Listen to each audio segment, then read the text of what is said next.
Just before we get started, so our online audience can hear as well. Hello, online audience. But thank you so much for coming, and I hope you enjoy our event. Thank you.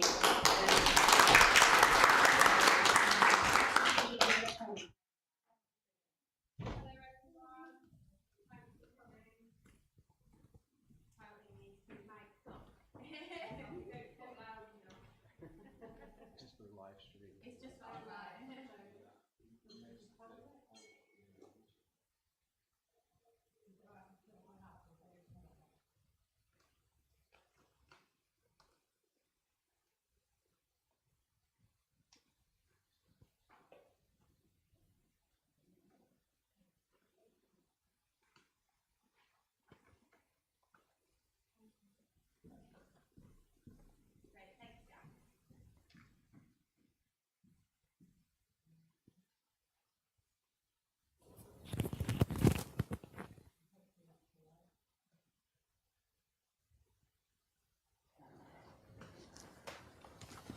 Okay, hello everybody. It's lovely to meet you all, and hello to the online audience as well. It's great to know that you're all out there listening to us too.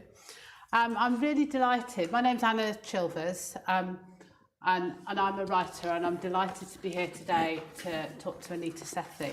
So Anita is a journalist and a writer, and her book, I Belong Here, which we're going to be talking about today, was shortlisted for the Wainwright Prize and was also chosen as a Guardian Literary Highlight of 2021.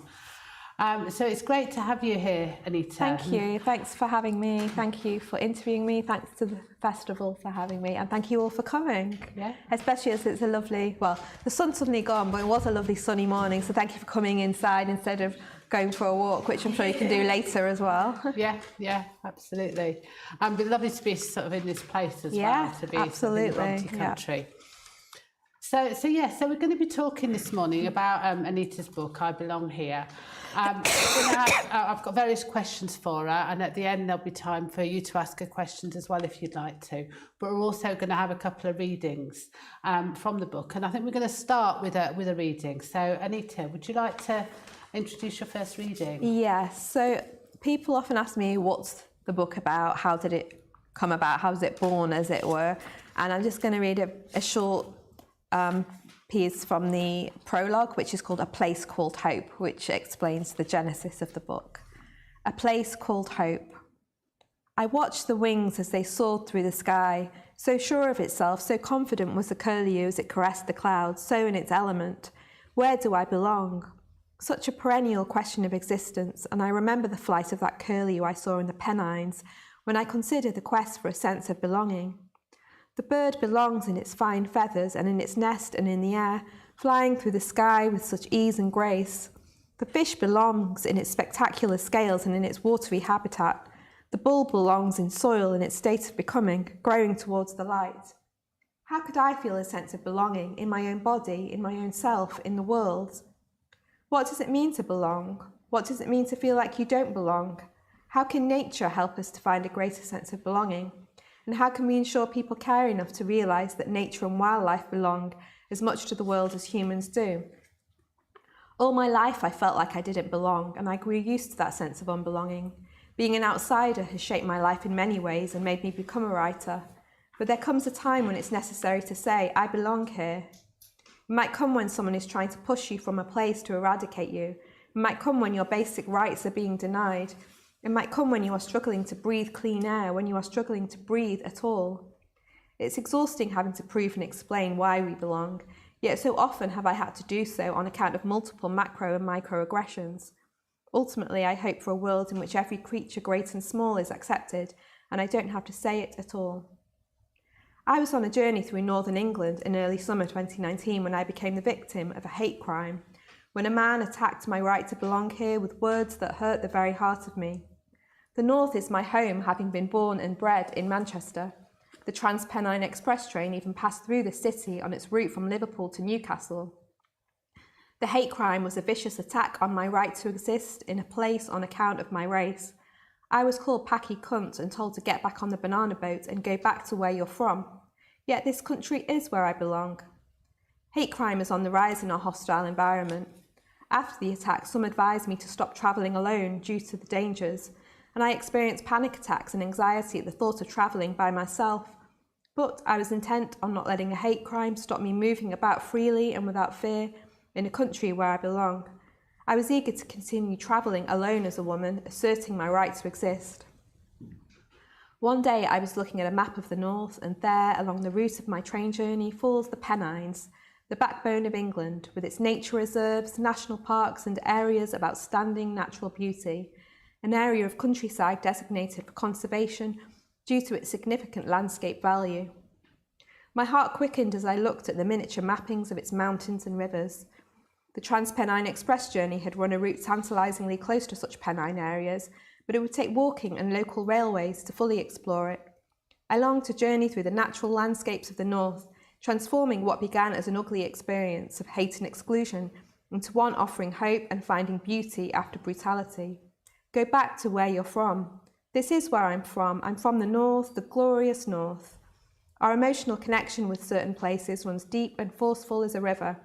And during and after the hate crime, I felt how profound my connection was with the north. Although a racist had viciously told me to leave, I felt a magnetic pull drawing me back, not to get further from it, but even deeper into it.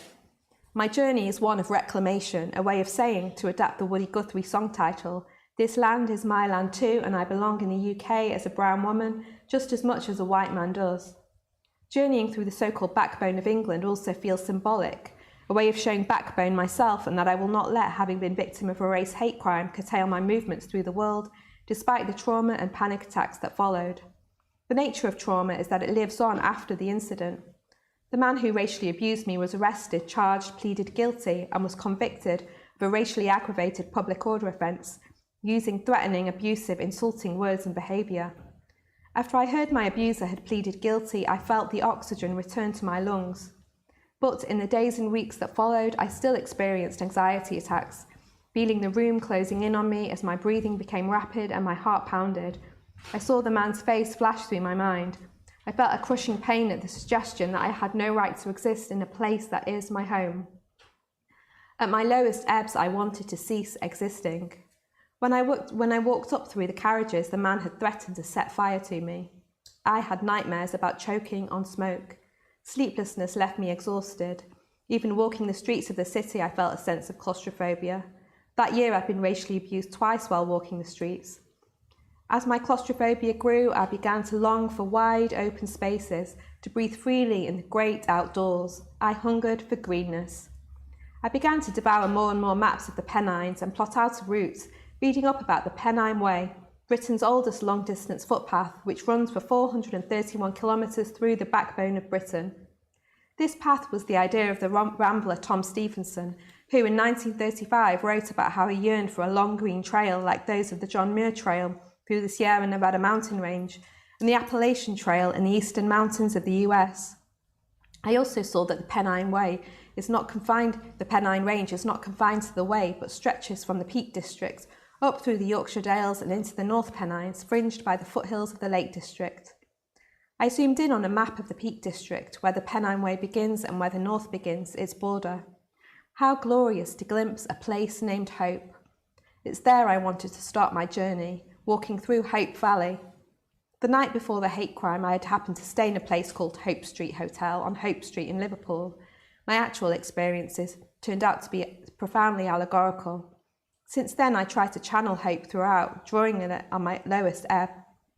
I felt strongly that journeying again through the north had something to offer me, and I wanted to follow that gut instinct. Places where traumatic events occur take on an even greater significance. They become a part of us, a deep wound in us.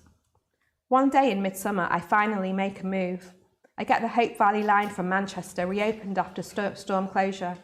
I see flashes of purple rose bay willow herb through the window. I step off the train in Edale, the gateway to the Pennines, and feel the noise of the city fall away. In a cafe called Penny Pot, I sip sweet tea while looking at maps left on the table. A volunteer from the National Trust sitting at the table next to me sees me marvelling at the maps and tells me more about the Kinder Scout Moorland Plateau and Nature Reserve. This part of the countryside is about access and the right to roam, as it is here that the Kinder Scout mass trespass of 1932 happened, which helped to open up access to the countryside.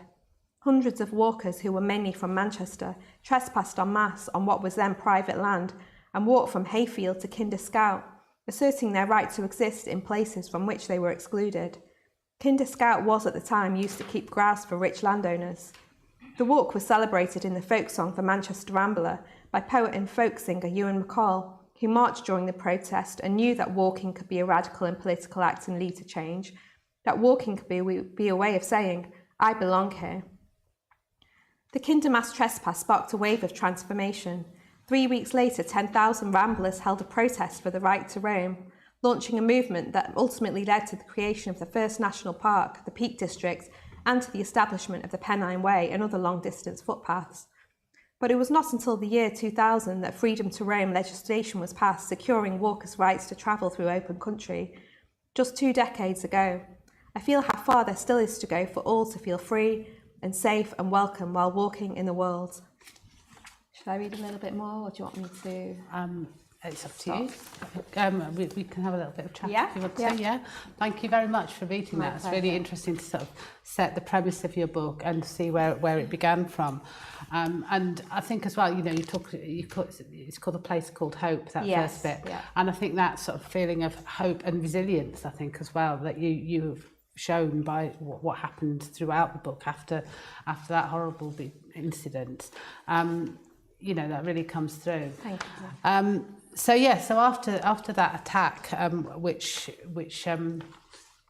started that journey for you, you wanted to sort of state your claim and your connection with the North, with the place that you do belong, because you are from here. So I wonder, why was it walking in particular, when you're going out into the countryside, why walking in particular that appealed to you as a way of... Thank you for that question. Yeah, it's so interesting. It's quite interesting about walking, because I was in a state which was almost the opposite. Like, I was feeling very inert. So that summer, after I had been racially abused, a friend of mine also passed away very suddenly. She was only 28 years old, and she literally dropped dead very suddenly of what was then later diagnosed as a DVT, a pulmonary embolism. But so I was suffering from grief that summer as well. Those emotions of anxiety, depression and grief can lead to inertia, which is not moving at all. Mm-hmm. It's the opposite of walking. So I was something in me, though, especially when I remember being curled up almost in a fetal position and looking at that place called Hope.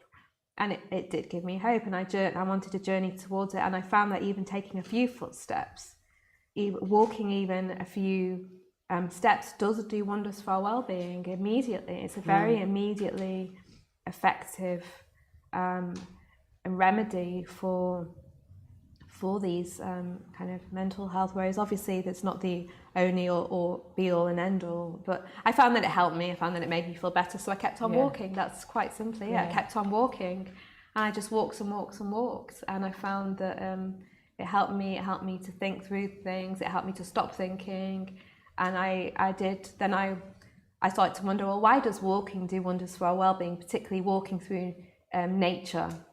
And so in the course of my book and the course of the research I did, I spoke to various experts, including a guy called Dr. Alan Kellers. He's head of green care at the Royal College of Psychiatrists. And I said, Dr. Kellers, why is this? Why does walking do wonders for our well-being, and particularly walking in nature? And he explained how when you're walking and you're looking at the natural world and listening to this natural world, all of our senses are immersed. So it takes us out of those anxious ruminations. But also walking, it slows down our breathing. It's having a physiological effect. Stress levels decrease. We think that our mind and body are separate. We often we talk about mind and body as if they are separate. Mental health and physical health. Well, actually, the way we move our body affects our minds. So walking's beneficial for both our physical and our mental health, and I really wanted to make that point. That's why I structured the book around the body. So the idea for that came from the Pennines being known as the backbone of Britain. Yes, yeah. So I have a section called backbone, but that gave me the idea to structure it around the body. So it starts with mouth and ends with feet, and then it has, after mouth, there's a section called skin, backbone, and then lifeblood, and then feet. And I parallel each section of the body with with the landscape. So skin is paralleled with the grass of the earth, backbone with the limestone cliffs of the Pennines, and lifeblood with the rivers flowing through our country. And I really wanted to show how walking helped me to feel more embodied, and feeling as if I'm more embodied gave me a greater sense of belonging, both in myself, in my own body, which had been attacked all my life as well. All my life I've been told I don't belong here because of my skin colour. Such a personal thing. And by feeling more embodied through walking, I could feel as if I belonged in my own body, but by extension belong more in the world. Yeah, and that's really interesting the way you've used that structure for your book, because thinking about the different parts of the body and relating those to the land almost sort of makes you automatically think if you're being part of the land. It sort of brings you right into it, doesn't it? Yeah. That's really, really lovely. Thank you. So I just want to say a little bit more about water. So you write about water as a symbol of connection. And you talk about the fact that all land masses are connected by water, which flows freely between them. You've got rivers, there's rain that falls, water sort of seeps through everything. So I just wondered if you could say a little bit more about that and how you see that as a metaphor for human connections. Thank you for that question. I don't know whether it's having been born and grown up in Manchester, which is so rainy and watery. This might be it, coming from, foothills of the Pennines. But I think it's something we take for granted. And also it's so interesting, going back to starting from the body, that we are 70% or thereabouts water.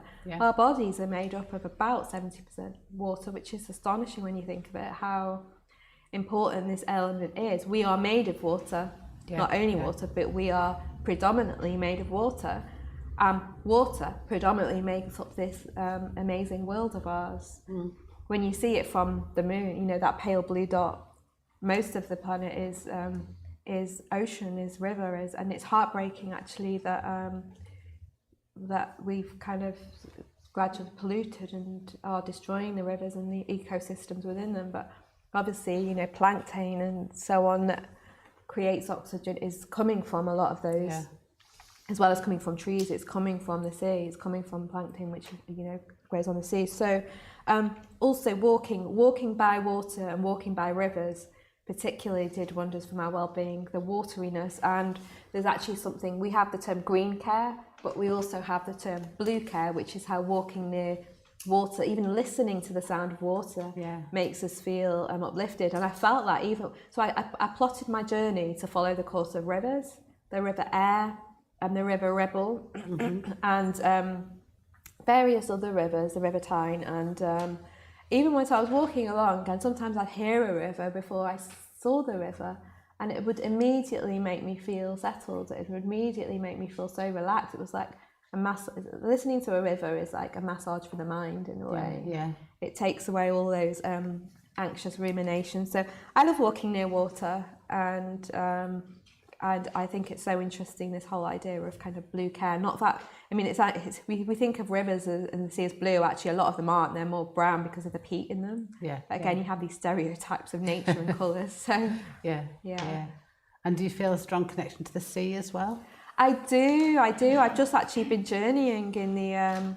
I've just been sailing on many ferries in the Outer Hebrides. Oh, wonderful! Between the Inner and the Outer Hebrides, I came back specially, and the Highlands, and all rivers flow into the sea. It's a very, very primal thing. Very, very primal, that yearning for the sea, that yearning to see the sea. Recently, my very close uncle, passed away, my dad's eldest brother, who lived in Manchester as well, and we scattered his ashes on the River Mersey, which doesn't sound very glamorous, but you feel that all river. My grandma's ashes were scattered in the River Ganges in India, and you feel that all rivers do connect. They all flow into each other, and it's very primal because he's literally becoming part of the river. And you just feel, it's a very primal connection with nature. And again, with that section of my book, Lifeblood, parallels the rivers with the lifeblood running through us, and I parallel that with the ink running through my pen as I wrote, and I felt that very primally, that sense of the flow of life, the ebb and flow of life, as it were. But I often yearn for the sea. My first sea that I saw, ironically, was not as kind of far-flung as the Atlantic Ocean where I've just been. It was like Blackpool, which is not very glamorous, but that's where I first the first sea I saw. Yeah. I remember seeing.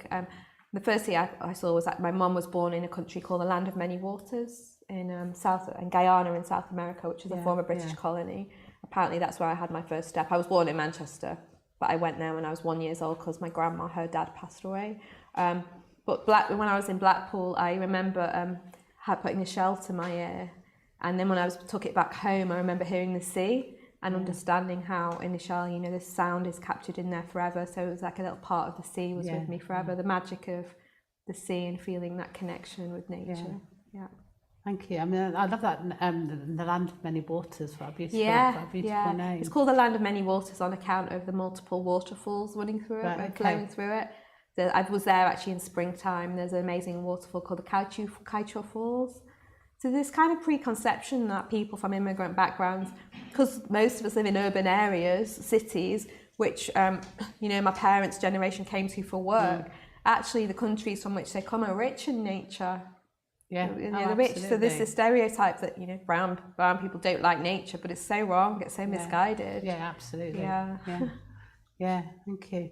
And it's interesting that thing about water as well, when you talked about both your grandmother and your uncle's ashes going into the water. And of course, the water is such that they could beat. I mean, it's it's a lovely thing to imagine that. And it makes the nonsense of thinking that people should be fixed in any one place, which brings us back to that idea of belonging. You know, there's no need for anyone to be fixed. No, well, life is very fluid. Life is more fluid than it is fixed. Yeah. And life is more connected than it is separated. Yeah. And all rivers, it's so interesting when I started actually researching the Mersey, how it flows down through Manchester and joins into the Mersey. And then you think of all the journeys throughout the ages that have happened on that river. And you know, actually that port used to be a slave port. So it used to carry a lot of the slave imports, and you think of the journeys of slavery, freedom that have shaped our world, and it's amazing. And just that someone like me can even write a book instead of, you know, toiling on the sugar plantations. Like my ancestors did that. My ancestors were indentured labourers, and which is something that I explore, because it's called I Belong Here, a journey along the backbone of Britain. So it's a geographical journey, but it's also an emotional journey. It's also a journey through British history as well, understanding, trying to excavate some of the hidden histories. I start in Hope, then it ends in Hadrian's Wall, which is one of the ends of the Pennine Way. And Hadrian's Wall, of course, is rich in history, and often we're not told about. You know, there were black soldiers guarding at Hadrian's Wall. So, you know, the belonging of people of colour in Britain is much deeper and longer than people think. We're not just newcomers who should be grateful to be here. No, you're absolutely right. There's that sort of history is embedded right through if you start to look for it. I think you've got a little bit you were going to read to us about water. So, when I was walking, I found, I didn't find, as if I was the first person to find it, I ended up in a place called Settle, which some of you may have been to in the Yorkshire Dales, and there actually that was quite informative of my journey, because on the train station wall there's a plaque to Wainwright, who walked the Pennine Way. Well, he wrote a book called A Pennine Journey, so he didn't quite walk the Pennine Way. He walked through the Pennines, but he did it his way. He did it in a more circular way. So that gave me the idea to walk through the Pennines, but do it my way, as the song goes. So I started to walk from Settle, and I was walking along the River Ribble, which I love as well. So I'm just going to read a very short extract about walking along the River Ribble. And also in Settle, it gave me a way into thinking. I was feeling very unsettled that summer. It was a summer Boris Johnson had come to power. I was kind of living in quite a turbulent state, renting in London and feeling very unmoored. And I was thinking of ideas of settled and how actually the wild nomadic kind of life can make me feel settled. The wild can make, it's called Women of the Wild, how the wild can make me feel a bit more settled. So, I am the river and the river is me. The Maori saying runs through my mind. The sound and sight of the river fills my head, swelling and rushing and flowing, and there is nothing else my attention is focused on but its waters. I forget about myself entirely, instead watching the sunlight reflecting upon it, rendering it a tease of colours, now an opaque coppery colour, now toffee-coloured, now translucent. I am the river, and the river is me. I feel myself falling away, the shell between the self and world dissolving as I walk. I am unsettled from my burdensome mind and settle into the sound and sight and smell of the river and its wildlife. I see a grey heron standing and watching the river, perhaps waiting for prey. I see a swallow soar into the blue sky and a grey wagtail with bright yellow in its tail. I see a sand martin and a goosander. I walk on through moorland, loving being alone now and not a bit lonely. Walking alone like this allows me to totally lose myself in the landscape, so watch and listen to it, breathe it in. On my journey, I have not wanted to find myself, but lose myself, have the self dissolve into and perhaps be transformed by the landscape. Without the lens of my companion's camera or any other human eyes on me, I can be utterly unself-conscious. This is what it feels like to think yourself into the natural world, to empathise with it. I want to empathise with the river, get beneath its skin and surface, to imagine what it would be like to be the river. I decide to take off my boots, so uncomfortable in the heat, and walk barefoot with the bliss of the grass on my soles. I feel so much lighter with that weight off my feet, more alive with the touch of the earth on my skin. I remember how in dream time ancestors walked the world into being. There has been so much longing in my search for belonging, so much yearning, but by following desire paths I have reached a place beyond desire, where for these moments I want for nothing more than where I am, here, now. I have moved from longing to belonging. I have also, somewhat miraculously, reached a place beyond pain, for now at least. Here in the wild, I feel settled. Fabulous, thank you. I love the way you use the place names to tie in with your own story. That's really interesting, and also that physical connection with the earth and the water that you write about, and that with your feet touching the earth, and that's sort of how it really brings you into that sense of belonging. That's lovely. I was going to come back to you talked a little bit about the sort of history of Britain and how you mentioned the slave trade, and obviously the history that we have been given is built on certain narratives written by certain people, and you write about it. It's that sort of skewed narrative that is in the school curriculum, and you talk about the phrase decolonising the curriculum, which is something that is being done, hopefully, in education, or starting to be done. So I just wondered what that phrase decolonising the curriculum meant to you, and is there anything you would like to teach, you would like to be taught in schools, either you'd like to personally teach or you would like to know that was being taught in schools? Well, I remember growing up as a schoolgirl in Manchester, and in such a multicultural city, and yet I learnt more about Henry VIII's wives and what they wore in intricate detail, spent more time colouring in their costumes. I have a vivid memory of sat there for hours colouring in what Henry VIII's many, 6 or 8 wives? 6, I think. See, it's amazing we know, right? Then I did about why I was a brown girl growing up in Manchester, and then people wonder why there was racism. So I wasn't taught anything about empire, slavery, colonialism. I was taught that Britain ruled the waves and abolished slavery, which is astonishing when you think about it, because obviously that's just one. Britain, created slavery. Then, yes. When it was abolished, paid the slave owners a lot of money, and which is still there. So there's only recently been talk on reparations, and I don't know if you saw that the president of Guyana, where my mum was born. A lot of people hadn't even heard of Guyana. They're like, "Where's your mum from?" I said, "Guyana." They're like, "Where Ghana? Like where? Guyana? Where's that?" It's a British colony. Yeah. My mum was British. And she was born in a British colony, which no one has heard of because no one was taught British history in this way, the empire and colonialism. So I'd like to see more education on that. And people hear the word colonialism and you want to go, oh.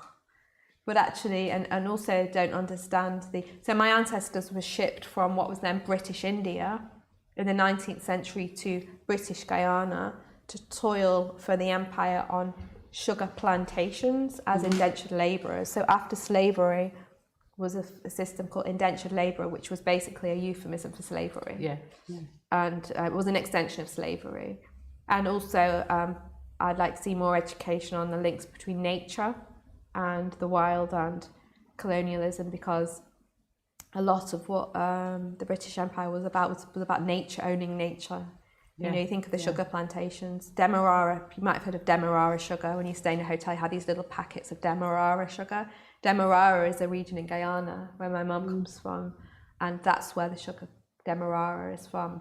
This was about sugar, it was about cotton, it was about the natural resources of this earth, which humans were used like objects to reap the resources. And so there's been a lot of whitewashing of the curriculum. This has been erased from the curriculum. At school, I had to sing Rule Britannia, Britannia rules the waves, Britain never, never shall be slave. But I wasn't taught any of this. Shocking. I did history A level as well, and I'm an expert on certain areas, but nothing about that we were taught. So it's kind of the process of excavation, really. And there's also talk about natural history GCSE.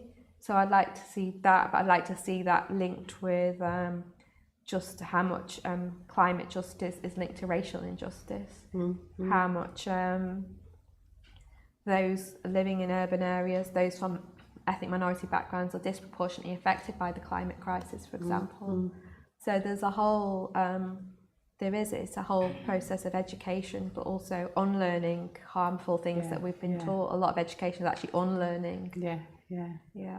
And also we need to be able to talk about these things without getting backlash. So I've got a section called Speaking Up. Like, if you raise uncomfortable issues, often you get told that you're just being difficult or rocking the boat, to use my watery metaphor of the boat, rocking the boat or being difficult, or there's a stereotype of like the angry brown woman or the but actually we should be able to have honest conversations without being like blacklisted or whatever, and I don't think that's quite happened yet.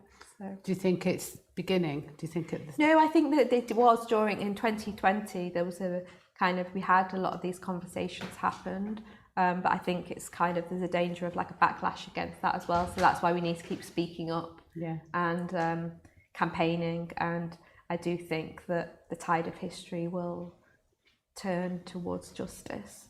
I think that's a Seamus Heaney quote that I'm nicking there.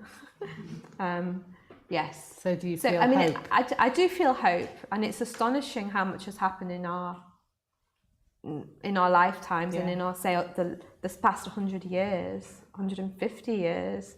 I talk about, for example, growing up in Manchester, it's the birthplace of the suffragette movement and the Pankhursts, who obviously inspired me growing up in Manchester. But then I talk about, and it's only relatively recently even women got the right to vote. I know we're at the Brontë Women's Festival. It's astonishing that in 1918 and 1921, and it's astonishing how it was relatively recently in the span of history. So I feel inspired by the campaigning of those people who lived through great injustice, but as well as following in their footsteps, we need to carve out new pathways, because then I talk about intersectional feminism and what it feels like to be a woman of colour. Because obviously there's a whole talk about how feminism was serving a certain class of women and a certain race of women. Again, that's not much talked about either, the kind of racism within the feminist movement. So, Oh, I'm really pleased that you feel hope, and I think you're absolutely right that these issues just need to be discussed and brought out, don't they? I think it's also, I got to a point where I wanted to turn hope into action. So I was thinking, well, is hope by itself enough? And I do think it is incredibly important, and I think that we need to get to the point of turning hope into action. And people, there is that phrase, words, deeds, not words, but I do actually think that words are a form of action in themselves, because if you can help me, is a form of action, if you can help people think, and then can help turn words into deeds. For example, there's a lot at the moment about legislative changes in Right to Roam Act. That bill was pushed through in Dartmoor campaigning for the right to camp in wild camp in Dartmoor, for example. So I do think there's hope there. Okay, sure. Brilliant. Even though we have been living through a dark period of history, I do feel hope. Good. Okay, so coming back to the walking, so obviously you did the walk that's in this book, and you've written the book, which is fantastic. So, but since then, and I feel like when you started the walking in the book, it felt like it was a fairly new, that walking in that way was fairly new to you. So I wondered if, since you finished writing the book, that has become a part of your life. Do you still walk? Oh yeah. I've just done an epic walk of the Hebrides, Highlands and Islands, which was amazing. It was combination of West Highland Way, Hebridean Way and Great Glen Way. But I did it my way again because I think it's important. You know, I think there's a lot of competition in these kind of long distance walkings, and it has been in nature outdoor writing, and it's been led by male writers. You know, this idea of having to conquer the top of the mountain or reach the end of the Highland, reach the end of the Pennine Way in the quickest amount of time possible. I think that's actually really dangerous. Like you read about, don't know if you saw in the news, there was people were climbing on Mount Everest, and someone, it was actually a female walker. They walked past someone who was passed out and unconscious on their route and just walked past them and walked over them because they wanted to achieve the quickest amount of time. So in my walking, I do love walking still, and I do long adventures, but for me, it's not about doing it in the quickest time or even completing it necessarily. It's about my connection with nature along the way. There's a writer called Nan Shepherd, and it's all about her experience of nature, that relationship rather than the quickest, the highest, the fastest, as it were. Yeah. And I think I'm understanding that even more because we also have to not be ashamed of our limits. For example, if we have, I don't walk as quick as like a 6'4" guy. And I know when I've walked with companions like that and they will march on ahead of me, for example, and that's why it's so liberating to walk at my own pace. Yeah. And sometimes I have to stop for a break, and I shattered my right wrist last year, and obviously that's just, people think, well, that's not going to affect your walking, but when you're climbing up and down a mountain, I need both hands to scramble down the mountain. So I do take my time, it takes a bit longer, and I need those two walking poles sometimes. Those are quite helped as well. So I think being honest as well about our vulnerabilities is important. That's really but good absolutely point. To answer your question, is it absolutely intrinsic part of my life, and I'm always seeking out the next adventure, and just love love adventuring really, and also having that experience of the wild and the sublime. So you use a really beautiful quotation from Maya Angelou towards the end of your book, which is, "You are only free when you realise you belong no place, you belong every place." So I wondered if in this process you have found that sort of freedom. It's an interesting question because I do feel that connection with the north and where I'm from. At the same time, I think that there can be a danger in feeling, that if we belong there, does it make other people not belong there? So I wanted to really essentially get to this idea of the world being our home. And that's what the quote means to me, the fact that the whole world is our home, because we all are part of nature. We all need oxygen created by trees. So when you get rid of all these divisions between borders, which separate our countries and cause so much bloodshed, fighting between borders of countries, even fighting between England and Scotland and Wales and Ireland and so on. When you get to the idea of the world as our home, that's a very equalising thing. Yeah. I think it sort of comes to me as we listen to you talk, it's sort of like what we need is those connections, those divisions are what cause the problems. They're what cause the war, they're what cause the hate, what cause problems. It's when you create divisions, but by making connections with nature and with each other, through water, all those things, those are the things that actually mend those hurts. Yeah, I'm sure you remember that politician Jo Cox. She was murdered in Yorkshire, and she says, she has a quote: "We have more in common than that which divides us." Yeah, I always remember that. And she was obviously, it was 2016. It was the height of kind of Brexit UKIP campaigning at the time. And that did fuel a lot of hatred and division, and I did feel that more. I got a lot more racist attacks after that campaigning. So when you on your walk, was there a favourite place? Was there a favourite place you visited, and why? Why was it your favourite? I think I enjoyed the process of walking and journeying as much as kind of any destination. I loved travelling and being in between here and there. The process of walking, and even more than the process of arriving. And one of the places that I loved most was climbing up Pen-y-Ghent in the Yorkshire Dales, one of the 3 peaks. And I journeyed alone. I set off to journey and walk alone, but actually my journey became very peopled. So along the way, I ended up walking with everyone from a 90-year-old man to a 14-year-old and her family. So I stayed in a hostel called Horton in Ribblesdale. Yeah. And just this family kind of befriended me, and they daughter really wanted to go up a walk, go up Pen y Ghent, and her mum was like, please take her with you. I was like, okay, if you're sure. And then when we were climbing up, everyone says you'll have an amazing view at the top. You'll be able to see all over. You'll be able to see to the other end of the Pennines. We got up there and it was stuck in a cloud. And these competitive marchers who wanted to do the Yorkshire Three Peaks in the quickest amount, they just marched down the other side. But we sat on the top of the mountain and drinking ginger ale and eating oatcakes, and gradually the clouds began to clear and we got that view. Oh, how wonderful to sit there and that it appear in front of you. Yeah, fantastic. And have you got a little piece you wanted to read? Yeah, if we've got time. I haven't actually read this piece before. So, I was walking, this is a section called Scars. So the word scar is obviously a word for a physical scar, but also an emotional wound, but also the word scar is the word for a limestone outcrop or cliff. So the north is a very wounded landscape, literally, it's full of scars. And so I was walking through a place called Horton Scar in Ribblesdale, where the Three Peaks are. And on our walk, we discovered a place called Hull Pot, which is the largest natural hole in England. And we did go off the beaten track to discover Hull Pot, which was amazing. It's literally staring down this big, gaping, cavernous hole, which was caused by a collapsed canyon. So this bit is a section when we have decided to leave Hull Pot and finally make it up to Pen y Ghent, or we wouldn't have reached it.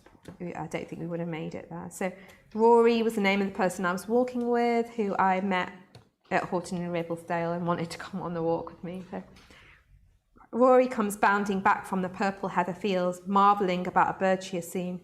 We would like to linger all day by Hull Pot, but decide we must press on to Pen y Ghent. We walk away from Hull Pot and back along those untrodden stretches of grass with barely any sign that humans have made a way here. We near a signpost pointing to Pen y Ghent 3 kilometres away. A group of people are gathered beneath it, and Rory tells them about Hull Pot and how it is the largest natural hole in England and that they should definitely make a detour there. We find the path up the mountain, and I start to feel the strain from the steep ascent. The view along the way alleviates the arduousness of the journey up, and looking down at how far we have come is satisfying, watching the way slither away into the grass.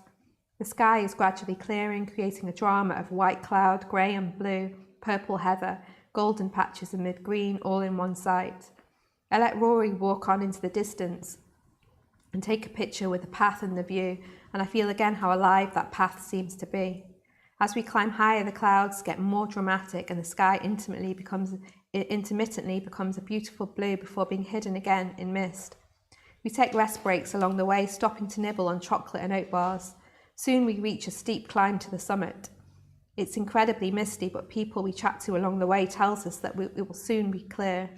Then the world suddenly turns grey. Our mood dampens as the light vanishes up here, and we see another ascent up a steep flight of stone stairs.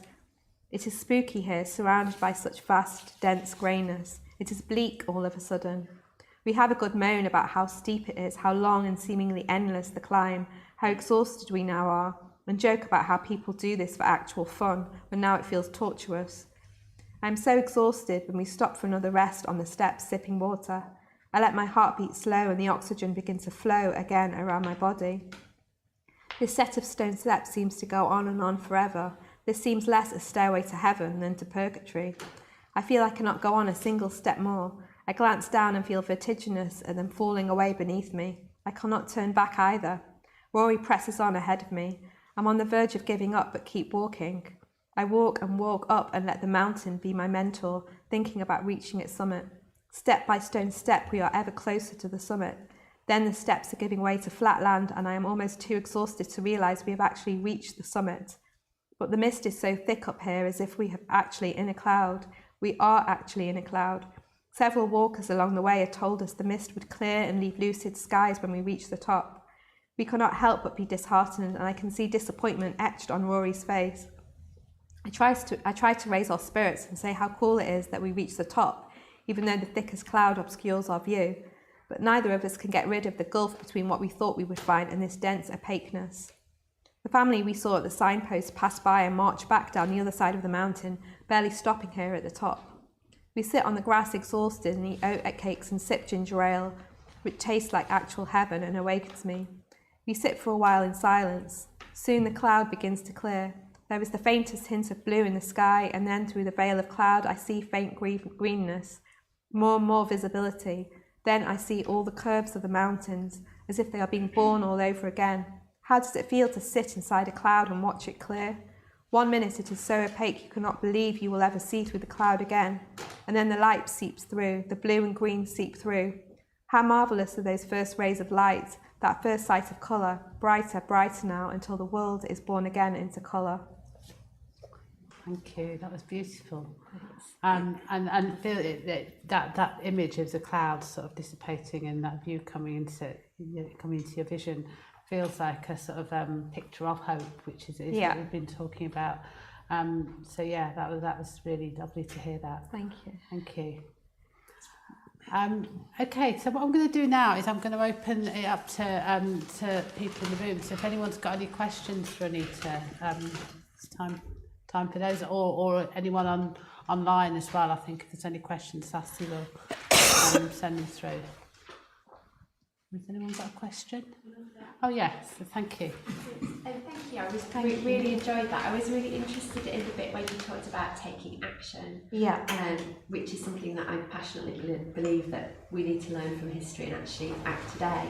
And I'm really struck by the fact that there's still kind of modern day slavery everywhere. That, you know, when you scratch the surface of our lives, they're still as intricately intertwined today in modern day slavery as they were during the time of sugar plantations. Yeah. And I just wondered if you had any thoughts about what we can be doing as a society in terms of taking action, whether that's something you've kind of got as far as. I feel that there's no kind of easy solutions. Thank you. It's a really good point. There's modern day slavery. There's also, you know, there's other forms of exploitation, which 0 hours contracts, unpaid, exploitative labour work, and in all of our lives in different ways. There is that levels of exploitation, and I think speaking out is incredibly important. Sometimes it does come with a burden of speaking out, and I have a chapter about that called Exploring Speaking Out and taking the flak, for example, trolling and so on. But then it comes a point you have to make a decision. Are you going to put your head on the parapet, as it were, and be one of those people in history who did speak out and take the consequences, or are you going to remain silent? So, and I do think, you know, legislation is important as well, because when it comes down to it, we are, as civilians, we are there bound by laws, and the laws aren't always fair, and we can keep pressing the government and campaigning for changes in the law, for example. And I'm a member of Writers Rebel, which is, again, just speaks at Parliament and presses for changes in the law, such as the Right to Roam Bill. So I think speaking truth to power and making sure that those in power with the power to change legislation hear it as well, and using language as well, using language to connect with others, which is obviously a medium I'm working in, but you know, the media is very powerful, making sure that the message gets across through the media, through campaigning groups, also through hearing individual stories, because often you see statistics in the news, like modern day slavery or migrant crisis, and it comes across in a very dehumanized way. But I think when we hear individual stories that put a face to human suffering, that can have the effect of creating empathy, which is what we need to create bridges across those divides. So actually speaking to those people, you know, joining groups and organisations which enable you to meet with those people can be, and then sharing their stories, or not even sharing their story, helping them tell their own stories. can be really important. So in the book, for example, I walked with a group of people who were migrants, and those formerly held in indefinite detention. And there was at each point in the journey, we walked the South Downs Way actually, stopped off, and they shared their own stories. That can be very empowering as well. But essentially shining a light on the darkness of those untold stories, I think, and helping to campaign and joining groups, and also if there's none, then forming your own groups or new groups. Because if you think about it, every group or organisation that campaign started somewhere. So, and also I do think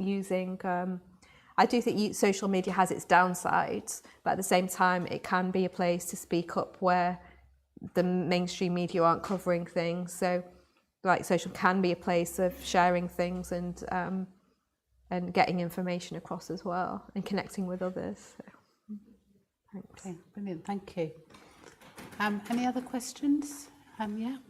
It's less of a question, more of what you're helping me think about, and I feel quite moved about it, so my heart's going a bit.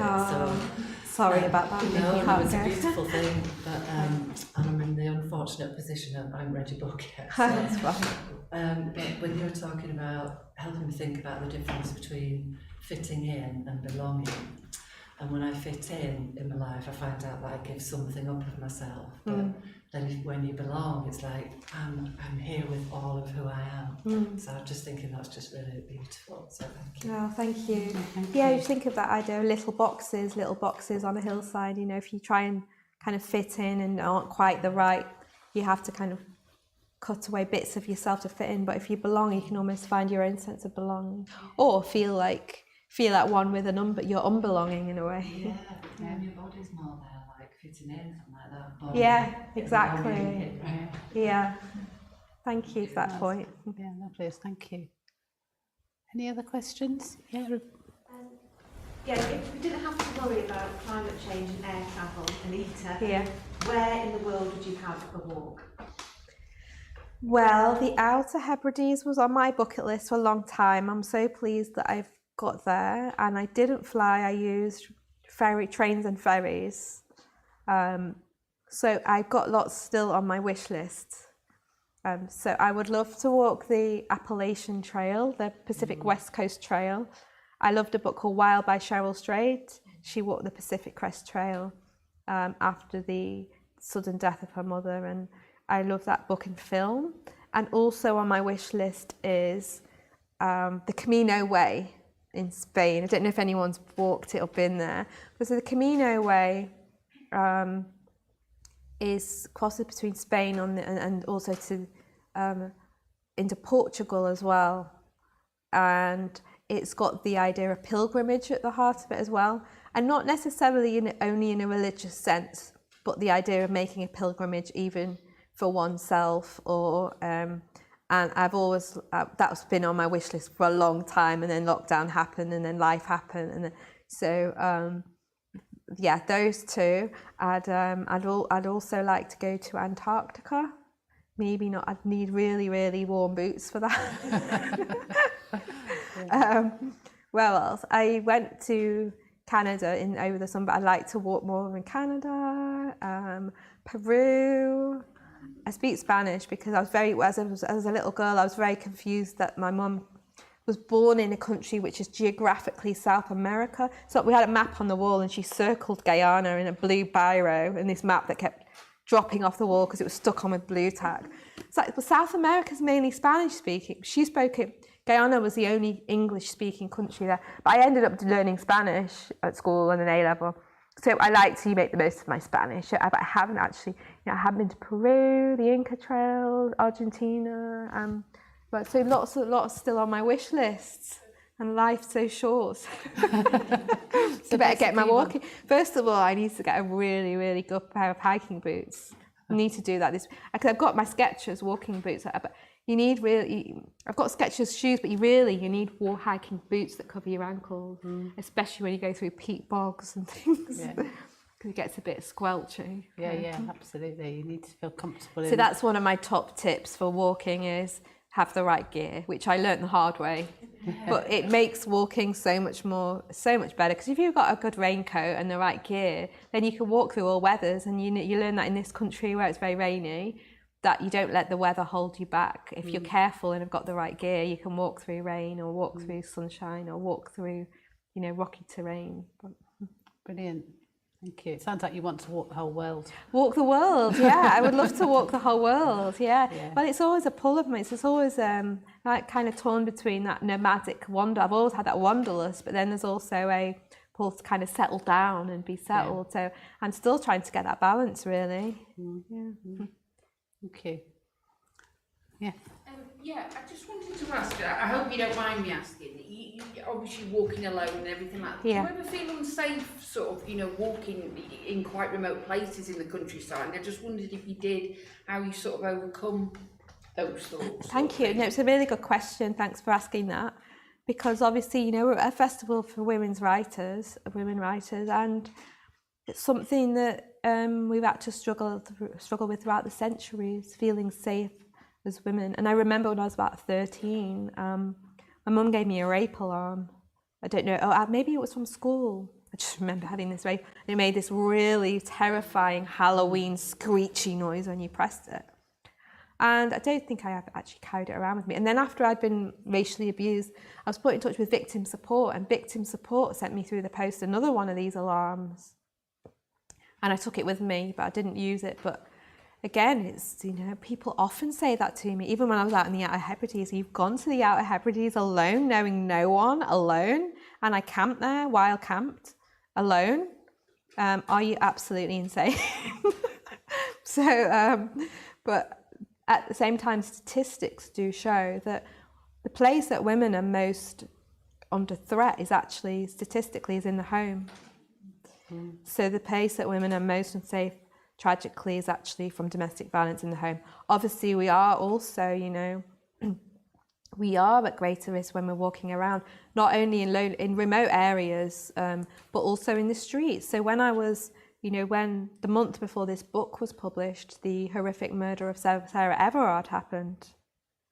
She was walking in Clapham Common in London, in a city, and she was kidnapped from the streets and murdered by a serving police officer. Now that's shocking, and that also hammers home that, how vulnerable we still are as women walking, whether it's walking through cities or walking through towns or walking in remote areas. In remote areas, I actually found the greatest danger wasn't other people, it was the elements in nature itself and maybe wild animals. And you have to be careful, and there's this, you do have to be very careful, because I don't want to put other people at risk either, the people who might have to come and rescue me, for example, if I fell down a cavernous hole. So you do have to balance that adventurous with being careful of the natural element, or make sure you have a proper map and compass and all that. But I do think that comes down to, again, being in the present. We can be now I walk very careful, just pay attention when I'm walking. Then again, it comes down to mindful walking. But I do care passionately about the fact that women should feel safe while walking through the world. Aside from, the danger of the natural elements or wildlife, etc., we should have the right to make journeys and adventures. Our lives should not be curtailed or constrained because we're women. We should be able to make the grand adventures that the men have been making for all these years. And it shouldn't be women, it shouldn't be me that has to make my life smaller because of the behaviour of others. I shouldn't have to change my behaviour. It should be men that should change their behaviour and treat us more respectfully and not harass us on the streets or make us feel unsafe. So Anne Nin has a quote, life expands in proportion to one's courage. So I often feel fear when setting off but then I kind of feel the fear and do it anyway. It's very interesting travelling internationally. For example, I was in Iceland where I did have an accident and break my arm, but that wasn't from other human beings. It was because of the slippy ice. But actually in Iceland, for example, a very safe country. There's only been one murder that was publicised. So it's interesting how different cultures and countries have different attitudes towards women and misogyny and so on, and feeling safe. That's why I think being vocal and speaking out can help to change society and culture for the better. But it's a really interesting question and an important one. Thank you for asking it. Thank you for such a detailed response. Thank you. Thank you. Okay, we have one more question, I think, before we finish. Yeah. Okay. Firstly, I just wanted to say I'm really grateful for everything you shared. Thank you. I especially loved the last passage that you read about the mist clearing. And I loved what you said about feeling like the landscape was being born again. It made me think about sort of presence in the moment and how each moment you have a chance to begin again. Yeah. I saw a lot of hope in that. Thank you. I'm just trying to remember what I was actually going to ask. Yeah, it was leading me on to the question about your actual process in writing, and I wondered if you wrote as you were going, or like you had a little notebook in the field, or how much you wrote once you got back. Thank you. It's a really good question, and thanks again for that point as well about being present in a moment. And I think they are kind of linked, because when you're writing, you're being present in the moment, aren't you? Even if you're remembering the past. So writing while you're actually journeying can be challenging, especially if you're like in the middle of a thunderstorm. I love writing by pen, especially. I love a good fountain pen. But you try doing that in the middle of a rain in a field, right? You just wash away. So I do combine like digital techniques with notebook writing. So I did all sorts, from notebook writing to then using voice notes on my phone. And then in the evening I try and jot down notes, and it can be challenging just because you're exhausted at the end of the day. So I wouldn't like kind of beat myself up if I didn't manage to note take that day, but I'd also take loads of photographs as mnemonic, like memory aids, which were really helpful, video, audio. And then the thing was to remember the detail. So I say to people when I do workshops to try and jot down the detail, the colours, the smells, how you feel, and then you can string it together into perfect paragraph later. That comes later in the editing and drafting process. So there's a whole process really. Writing itself is a journey. That was a journey in itself. So it was about the raw material in the first instance, the raw material of the raw experience and the conversations with people I had, or the relationship I had with nature, getting that down. So I did have a notebook along the way where I'd jot things down. I'd also take voice notes, and then when I was back, and then I just kind of put it all together, and I went through drafting and crafting process, and then in the writing was a journey, and then I saw patterns that would emerge, and the landscape would. I mean, I did not set out a lot. When I set out, I did not know that I was going to shape the book around the body. I didn't even know that a scar meant a limestone cliff. So I think whenever I travel, I still try and have an open mind and see what I'll be taught by the places I travel through, rather than saying, I'm going to write about this, I know it from the outset, because often you start off with an idea and end up with something different. So, but thank you, it's a really interesting question. Okay, thank you, and thank you, Anita. Thank so I think, that probably brings us to the end of the session. So I just want to thank for your you questions, and thank you for your fantastic answers thank and you. the lovely readings. And thanks everyone for coming. Yeah. Okay, thank you.